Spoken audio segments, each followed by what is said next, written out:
की तैयारी। एक दिन में वो कह रहा था 600 से लेके 1000 रुपए तक प्रतिदिन कमाई कर सकता है। यानी ये अपने सामान्य कामकाज को करने के साथ थोड़ी सी तकनीक के साथ अगर हम उसको जोड़ देते हैं, वह व्यक्ति की कार्यक्षमता को भी बढ़ा देता है और साथ साथ उसकी इनकम को भी बढ़ा देता है। और यह हमें समय के अनुरूप उसे आगे बढ़ाने की आवश्यकता है। बड़ी डिमांड है खादी की और उस डिमांड के अनुरूप उन्हें तकनीक उपलब्ध कराना, टोल गेट्स के माध्यम से उन्हें उस प्रकार की सुविधाएं उपलब्ध करवाना, उनके ट्रेनिंग के कार्यक्रम को आगे बढ़ाने का कार्य करना, ये सभी अभियान चल रहे हैं। हम लोगों ने देखा है पिछले 3-4 वर्षों में बदलते हुए उत्तर प्रदेश को। जब हम लोगों ने प्रदेश के अंदर परंपरागत उद्यम के लिए एक जनपद एक उत्पाद की योजना प्रारंभ की थी, तो उस समय लोग ये मानते थे कि इससे क्या होगा।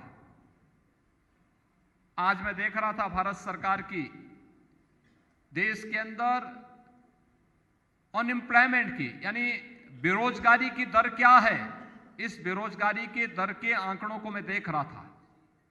देश के अंदर सबसे बड़ी आबादी का राज्य उत्तर प्रदेश है।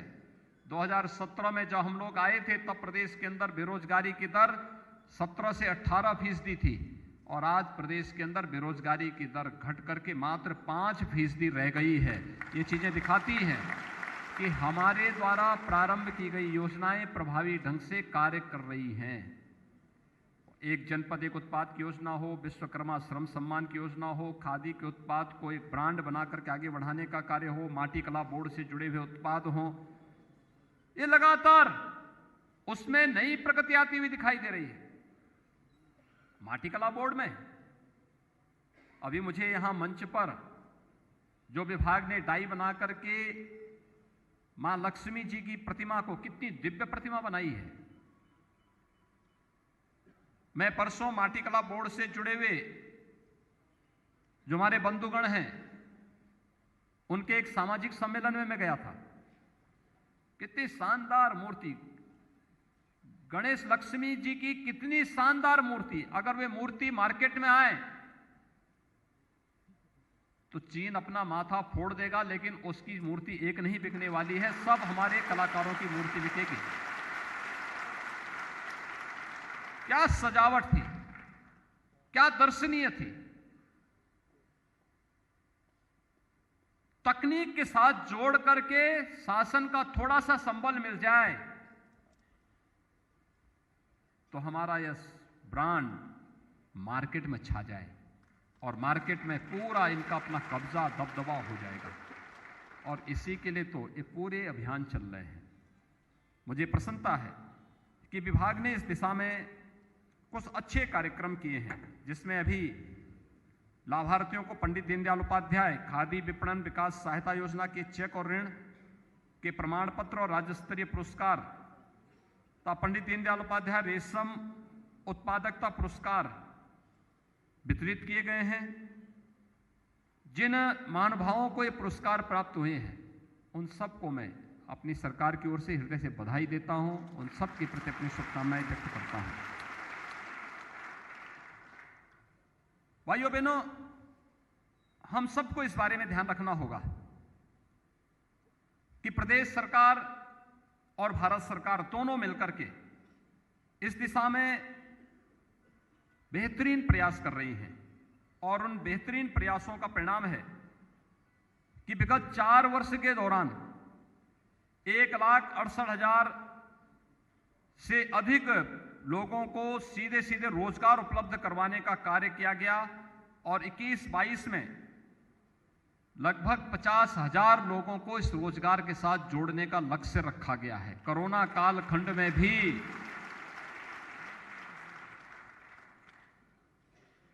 प्रधानमंत्री रोजगार सृजन कार्यक्रम के माध्यम से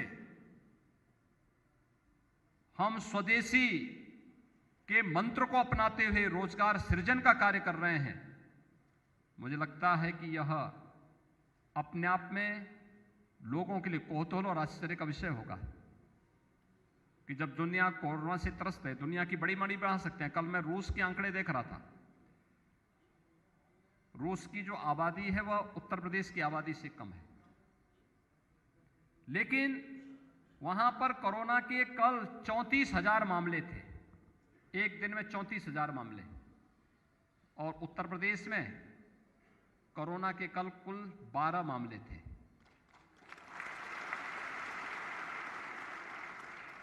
अंतर महसूस हो जाएगा।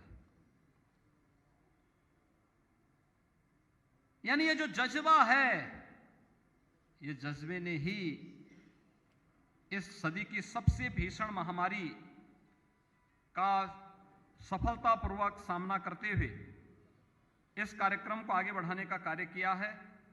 पंडित दीनदयाल उपाध्याय खादी विपणन विकास सहायता के अंतर्गत 17-18 से 20-21 तक 307 खादी संस्थानों के 33,37,62,000 रुपए के दावों का अब तक भुगतान किया गया है। इसमें खादी संस्थाओं के लगभग 1,61,345 कामगारों को 9,52,92,000 रुपए की प्रोत्साहन बोनस का भी भुगतान किया गया है। 21-22 में 136 खादी संस्थाओं को 4,87,33,000 रुपए के दावों का भुगतान किया गया है, जिनमें 25,474 कामगारों को 1,65,70,000 रुपए के प्रोत्साहन बोनस का भी भुगतान किया गया है। इस दिशा में जो कार्यक्रम विगत 3 वर्षों में अगर हम देखेंगे तो जो निःशुल्क सोलर चरखों का वितरण हुआ है, इसमें 3,803 लाभार्थियों को निःशुल्क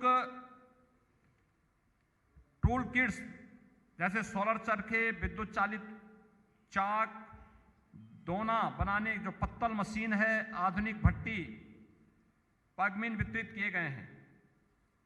और इस जो हमारा वित्तीय वर्ष है 21-22, इसमें 2,500 टूल किट्स के वितरण का भी लक्ष्य हम लोगों ने रखा है, जिसमें से आपने देखा होगा बड़ी संख्या में बाहर उन जो भी इस क्षेत्र के कार्य करने वाले कारीगर हैं, हस्तशिल्पी हैं, उन सभी लोगों को यह कार्यक्रम उपलब्ध कराया जा रहा है। वहां पर टूल किट्स उपलब्ध कराए जा रहे हैं। खादी और ग्रामोद्योग विकास एवं सतत स्वरोजगार प्रोत्साहन नीति के अंतर्गत भुर्जी समाज के परंपरागत एवं अन्य कारीगरों को निःशुल्क आधुनिक मशीन तथा दोना पत्तल कार्य में लगे परंपरागत एवं अन्य संबंधित कारीगरों को निःशुल्क दोना पत्तल मेकिंग मशीनों का भी वितरण कराया गया है। हम सब जानते हैं रेशम उत्पादन की अपार संभावनाएं उत्तर प्रदेश में है।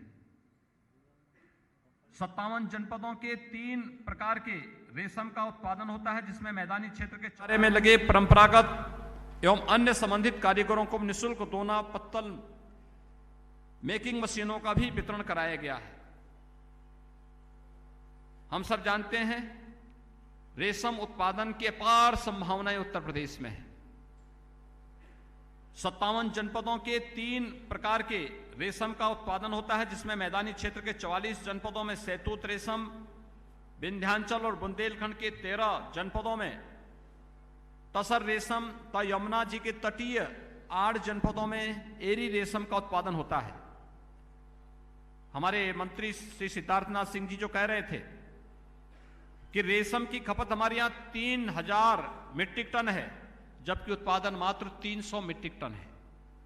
यानी अभी जो अपार संभावनाएं हैं यहां पर मार्केट के लिए, उस दृष्टि से इसको प्रोत्साहन किए जाने की आवश्यकता है। और इसके लिए वृक्षारोपण, कोया उत्पादन व धागाकरण हेतु केंद्र और प्रदेश सरकार द्वारा सामान्य वर्ग के लाभार्थियों को 75% तथा अनुसूचित जाति, अनुसूचित जनजाति के लाभार्थियों को 90% उत्पादन का अनुदान तथा निःशुल्क प्रशिक्षण और तकनीकी सहायता दी जाती है। परंपरागत खेती की तुलना में रेशम उत्पादन द्वारा कृषक लगभग 2 गुनी आय अर्जित कर सकते हैं। इसके दृष्टिगत वर्तमान राज्य सरकार द्वारा रेशम उत्पादन में वृद्धि के लिए अनेक कदम उठाए गए हैं।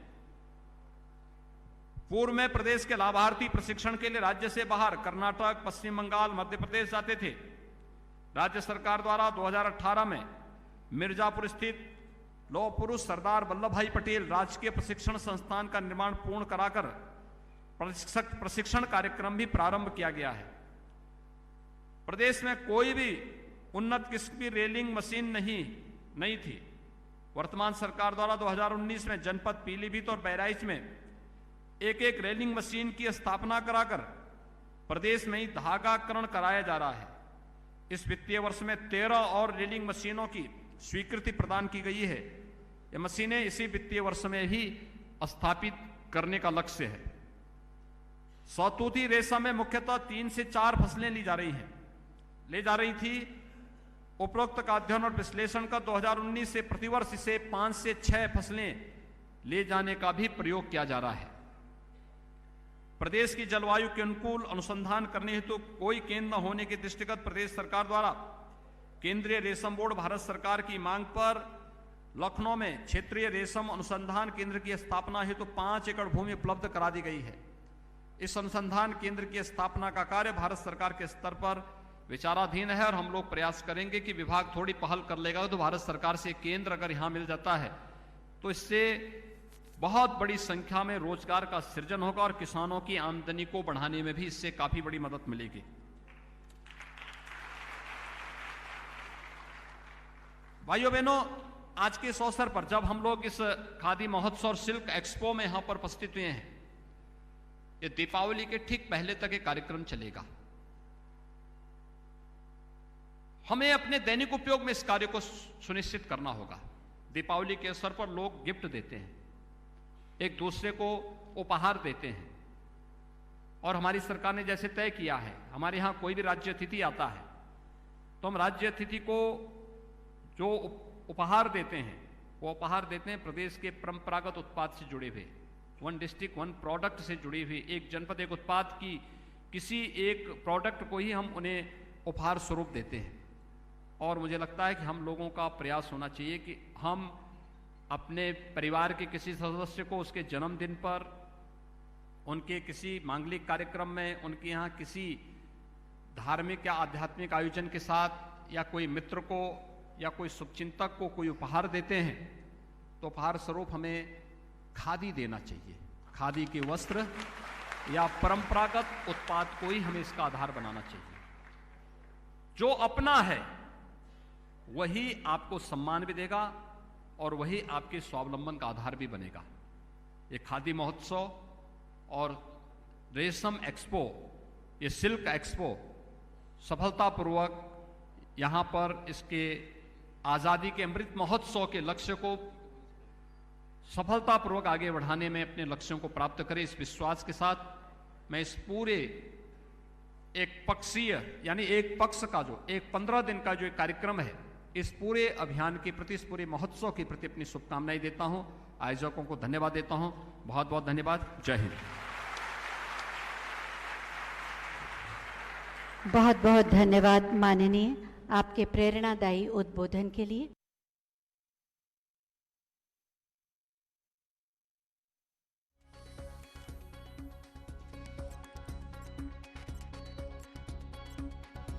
तो लखनऊ से सीएम योगी को सुन रहे थे आप, जिन्होंने खादी महोत्सव का उद्घाटन किया। कोरोना काल में जो बड़ी चुनौतियां थी, सरकार ने कैसे डटकर उसका मुकाबला किया, उस बात का उन्होंने भी जिक्र किया। साथ ही साथ खादी को कैसे बढ़ावा दिया जाए, उस दिशा में सरकार की तरफ से जो कदम उठाए जा रहे हैं उसका भी उन्होंने जिक्र किया। और पुरस्कार का वितरण भी इस दौरान किया गया। दूसरी तस्वीर में आप देख सकते हैं ODOP के तहत सरकार कैसे वन डिस्ट्रिक्ट वन प्रोडक्ट को बढ़ावा दे रही है। सीएम ने अपने संबोधन में उस बात का भी जिक्र किया। लोगों से खादी अपनाने, खादी को प्रोत्साहित करने, उसे बढ़ावा देने की भी अपील सीएम की तरफ से की गई।